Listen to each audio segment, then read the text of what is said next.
बिस्मिल्लाहिर्रहमानिर्रहीम अस्सलाम वालेकुम फ्रेंड। उम्मीद है सारे खैर खैरियत तो लोसो मैं आखा क्यों ना अज अपनी जुबाना इनको व्लॉग बनावा।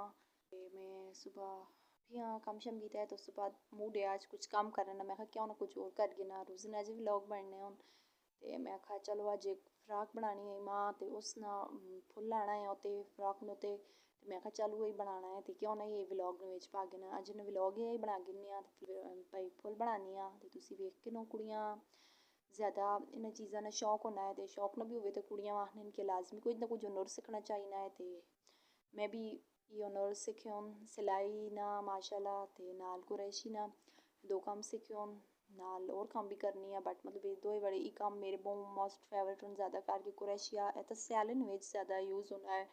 फ्राका शराका बच्चियों वास्ते टोपियाँ दस्ताने वगैरह बट नाल और भी शादी का सीजन होना है तो जब भी बड़ी से फ्राका ज़्यादा पसंद होन बनानियां तो मैं ज़्यादा फ्राका वगैरह बनानी रहनी हाँ तो यूस सच पई फुल बनानी हाँ तो नाल तुसां भी कुड़ियां भी तो आइडिया उसी इंशाल्लाह बनाने का सही तरीका भी दसने नाल सारा तो अगर मेरे भरा भाएं वीडियो वेखने तो नहीं भी अपने घर लाजमी मेरा चैनल सबसक्राइब करवाओ तो वीडियो भी लाइक करो तो लाजमी वेखो कि इंशाल्लाह तुसां लाजमी कुछ इस सीखने मिलसी।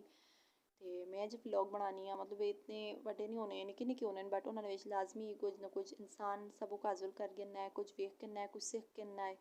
तो ये मेरी रूटीन है बस कुछ ना कुछ सिलाई कढ़ाई वगैरह तो उसने लगी रहनी हाँ तभी उस सैट होवे। तो हम तो खासी टाइम बाद तकरीबन 11-12 साल हो गया 11-12 मंथ बाद बैठी हाँ अज एक फ्लावर बनाने हैं क्योंकि फ्राक देनी है सर्दियाँ आ गई हैं तो पिछलियाँ सर्दियाँ नहीं लगियां पई होन तो मेरी तबीयत सैट नहीं आई तो उस करके नहीं बनाई।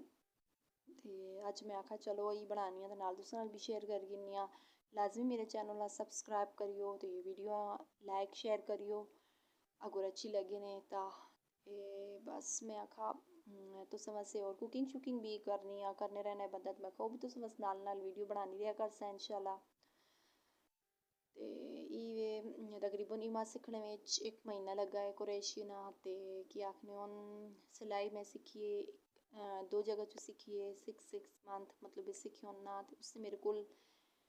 डिप्लोमे मतलब मैं सिखानी भी रही हाँ बच्चियाँ वहाँ सिलाई शिलाई बट मेरी हूँ तबीयत सैट नहीं तो इस वजह से मैं इतना नहीं करनी है तो चलो सही है इंशाल्लाह तुसां अगले व्लॉग मिलसा तब तक पाती हुई इजाज़त ठीक है अपना ख्याल रखियो अल्लाह हाफिज़।